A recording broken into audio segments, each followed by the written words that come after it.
Pasca diguncang gempa tahun 2018 silam, wisata air terjun Sendang Gile, Desa Senaru, Kecamatan Bayan, Kabupaten Lombok Utara mulai ramai dikunjungi wisatawan, baik lokal maupun wisatawan mancanegara. Ratusan wisatawan ini menikmati keindahan air terjun Sendang Gile dengan bersuah foto dengan latar belakang air terjun.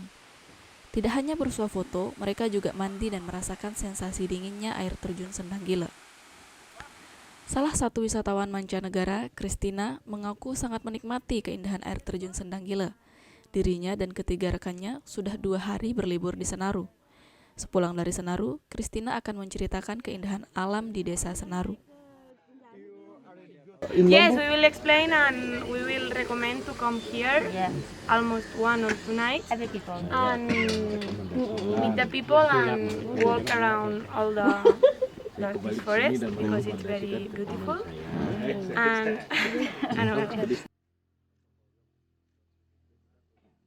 Sementara itu, Kepala Desa Senaru, Lalu Wirasakti, mengungkapkan, pasca gempa 2018 silam, wisata air terjun Sendang Gile sudah mulai ramai dikunjungi wisatawan. Perharinya, rata-rata kunjungan wisatawan mencapai ratusan lebih. Wirasakti menambahkan, secara umum pariwisata di Senaru belum pulih 100%, dikarenakan aktivitas pendakian Gunung Rinjani melalui jalur Senaru masih dibatasi sampai Pelawangan. Kita menghimbau memang untuk para wisatawan yang mau ke sana itu untuk tidak ke sana dulu karena situasinya masih belum stabil karena tanah-tanah itu masih longsor dia. Jadi suatu waktu dia tanahnya masih turun. Jadi untuk sementara memang kita menghimbau dari wisatawan untuk tidak ke air terjun Tiokelep. Berarti dia masih ditutup? Kita bilang tutup, tidak dibuka juga tidak, tapi tetap kita menghimbau, intinya menghimbau untuk tidak ke sana.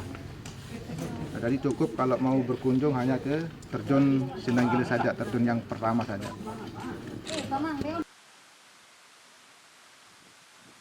Tidak hanya jalur pendakian yang belum normal, air terjun Tiokelep yang terletak di sebelah timur air terjun Sendang Gile juga belum dibuka secara resmi, dikarenakan masih adanya material longsor yang menutupi akses jalan ke wisata tersebut.